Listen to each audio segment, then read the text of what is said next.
ګرانو لیدونکو السلام علیکم. ستاسو پام راړوم د نن ورځې تازه لنډو او مهمو خبرونو ته.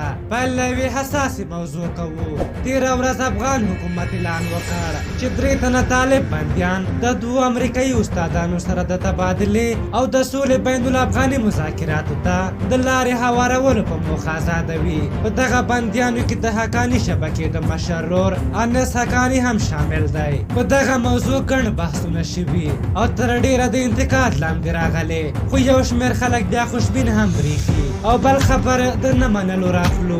دا ثبات او همپالنې ټیم په بلخ او 15 نورو ولایتونو کې د رایو د بیا شمېرنې مخه نیولې او د کمیسیون د دفترونو دروازې تړلې. دوی وایي د رایې بیا شمېرنه دې ودرول شي. اوس تازه د ټاکنو خپلواک کمیسیون اعلان وکړ چې د رایو بیا شمېرنه یې درولې. عبدالله سره پاتې کیږو. سپیدار ماڼۍ وایي د افغان حکومت اجرایي رئیس عبدالله تېره ورځ په کابل کې د امریکا له سفیر جان باس سره لیدنه کې د افغان سولې پر بهیر او په مشروط ډول د انس حقاني او 2 نورو طالبانو د خوشي کولو په اړه خبرې کړې دي.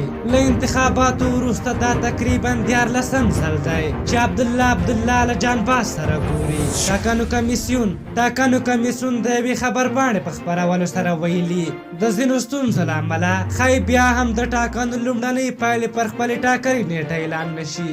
بلخوا د اشرف غني په مشرۍ د دولت ساز ټیم او ګڼ شمېر څارونکي بنسټونه وایي چې نور د نتایجو د ځنډېدو زغم نشته او پایلې دې ژر تر ژره اعلان شي. یو بل خبر له بهرنیو چارو وزارت راخلو. د بهرنیو چارو د پخواني سرپرست وزیر صلاح الدین رباني له لوري ملګرو ملتونو ته تازه ټاکل شوی مستشار عظیم الله ورسجي تر 14 ټولګي زده کړې کړې دي. ملګرو ملتونو لپاره ټاکل شوي دغه مستشار چې غوښتلې د تېرې چهارشنبې په ورځ مازدیګر مهال د خپلې نوې دندې پر لور لاړ شي. د جمهوري ریاست په امر له حامد کرزي نړیوال ډګر بیرته راګرځول شوی. د معلوماتو پر اساس ورسجي د صلاح الدین رباني د ورور راوښی دی او له پاکستانه خبر داده چې نور سوله ییز لاریونونه په جنجال بدلیدونکي دي. مولانا فضل الرحمن ویلي دا چې پلان ای کار ورنه کړ اوس پلان بي ته اوړي. په پلان بي کې به دوی اوس هغو سیمو ته خپل لاریون غځوي چې هلته کاروباري ساحې، سفارتونه او دولتي ادارې موجودې دي چې له دې سره به د پاکستان حکومت تر سخت فشار لاندې راشي. له پاکستانه یو بل جالب خبر داده چې پاکستان د هغه هندي پیلوټ مجسمه د کراچۍ په یو موزیم کې نندارې ته ایښې ده چې جټ الوتکې د پاکستان د بالاکوټ د سیمې سره ویشتل شوې وه او هغه پکې ژوندی نیول شوی و. او د سپورت له نړۍ څخه خبر داده چې محمد نبي په 20 ورځو لوبو کې د شکیب الحسن او ګلن ماکسویل په نشتون کې په درجه بندۍ کې لومړی مقام ترلاسه کړی.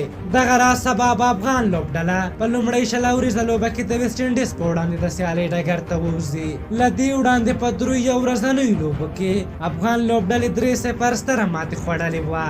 دغه راز د ویسټ انډیز لوبغاړي نیکلاس پورن په اړه خبر داده چې پورن د افغانستان سره د لوبې پر مهال د بال خرابولو له امله د 4 میچه بندي سره مخ شوی. په هر حال دا و د نن ورځې تازه لنډ او مهم خبرونه. تر بیا چې ستاسو چوپړ ته راځم په لویو بخونکي خدای مو سپارم. د الله په امان.